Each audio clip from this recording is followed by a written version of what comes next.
এখন ইলেকশনের সময় চলছে না, আমি বাপ কিন্তু কারোর বিরোধিতা নয়, কারণ আমি এখন কিন্তু ভোটারই হই, আমার ভোটার কার্ডই হয় না, কাউকে ভোটও আমি দিই না, অতএব আমি কারোর বিরোধিতা করছি না। বিষয় হলো যখন দেখবেন ইলেকশনের সময় আসবে, নেতারা ঘরে ঘরে আসবে, ভোটটা কিন্তু আমাকে দিও, এমন রাস্তা বানিয়ে দেবো না প্লেন উড়ে চলে যাবে। এই বলে না বলে না, হ্যাঁ? এই এখন কিছু ইউটিউবাররা দেখবে ভিডিও বানাচ্ছে ইউটিউবে, গোবর লাঠি দিচ্ছে, নেতাজি গোবর লাঠি দিয়ে দিচ্ছে, আর ভোট যখনই হয়ে যাবে এদের 14 গোষ্ঠীর সাক্ষাৎ পাওয়া যায় না, যায় কি? যায় না। একটা সই আনতে গেলেও কিছু মাল মারতে হয়, তারপরে সই দেয়। এজন্য ইমানদার খুব সাবধান, তোমাকে মারবে তোমার জাত ভাই, আর যে মারাবে তোমার কিন্তু সে জাত ভাই নয়। তোমাকে এমন টাকা খাওয়াবে, তোমার নিজের ভাইকে তুমি খুন করতে তুমি বাধ্য হবে, ওই টাকার নেশায় পড়ে তোমার ভাইকে তুমি খুন করে দেবে, মার্ডার করে দেবে। কিন্তু যখন তোমার বিপদ আসবে কেউ বাঁচাতে আসবে না। যেই ভাইকে তুমি খুন করেছো না, ওই ভাই যদি জীবনের দুনিয়ায় হায়াতে থাকতো তাহলে আমার হয়ে লড়াই করতে আসতো না, আসতো না। ঝামেলা হোক আর যাই হোক, রক্তের টান থাকবে না, থাকবে না? এই জোরে বলেন, রক্তের টান থাকবে, যাই হোক না কেন ভাই আমার জন্য লড়াই করতে আসবে না, আসবে না? আসবে।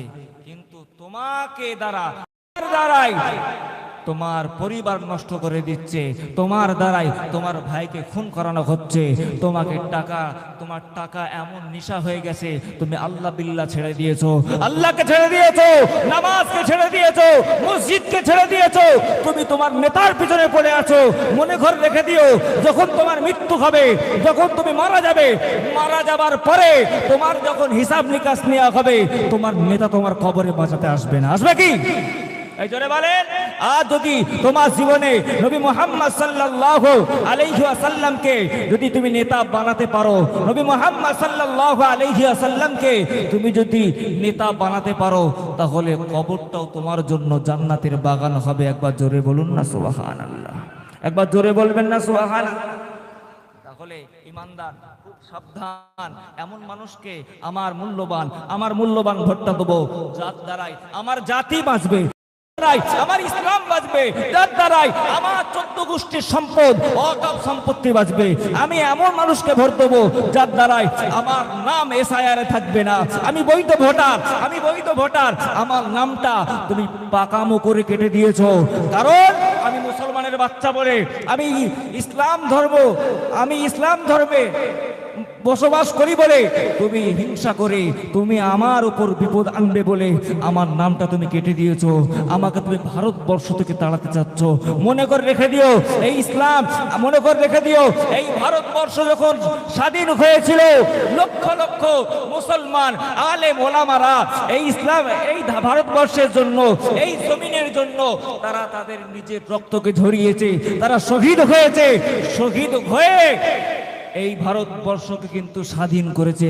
মনে করে রেখে দিও, আমার পূর্বপুরুষ তারা এই ভারতবর্ষকে স্বাধীন করেছে। আর তুমি বলছো আমি বাংলাদেশি, ইয়ারকে মারার জায়গা পাচ্ছ না। একটা এমন সময় আসবে, তোমার আজ দিন আছে বলে তুমি আজ মুসলমানের উপর অত্যাচার করছো, অন্যায় করছো, অবিচার করছো, মুসলমানের সম্পত্তিকে তুমি লুটে পুটে খাচ্ছ। মনে করে রেখে দিও, এমন একটা সময় আসবে যেই দিন তুমি আন্ডার প্যান্ট পরেও দৌড়ানোর সময় পাবে না। এই ঠিক না ভুল বলছি? এই জন্য এক হয়ে থাকো, একতাবদ্ধ হয়ে থাকো, নিজের যিনি মূল্যবান ভোটটাকে এমন মানুষকে জিত দাও যার দ্বারাই তোমার ইসলাম বাঁচবে, ধর্ম বাঁচবে, কোরআন বাঁচবে, ওয়াকফ সম্পত্তি বাঁচবে।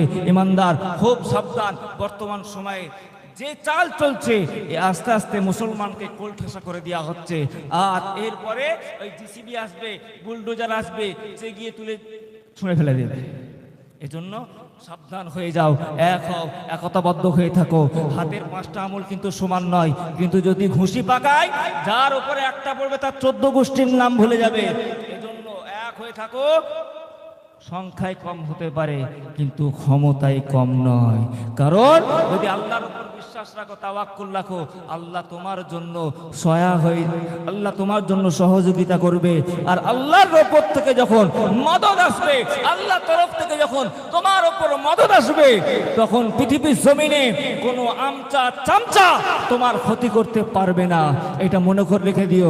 এজন্য ঈমানওয়ালা হও, নামাজ পড়ো, রোজা রাখো, আল্লাহর ইবাদত করো, বন্দেগী করো, আল্লাহর হয়ে যাও, আল্লাহ তোমার হয়ে যাবে। একবার জোরে বলুন সুবহানাল্লাহ।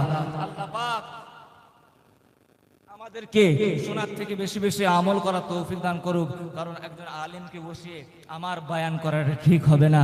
আল্লাহ পাক যদি আবারও কোনোদিন সুযোগ দেয়, ইনশাআল্লাহ আবারও শোনাবো।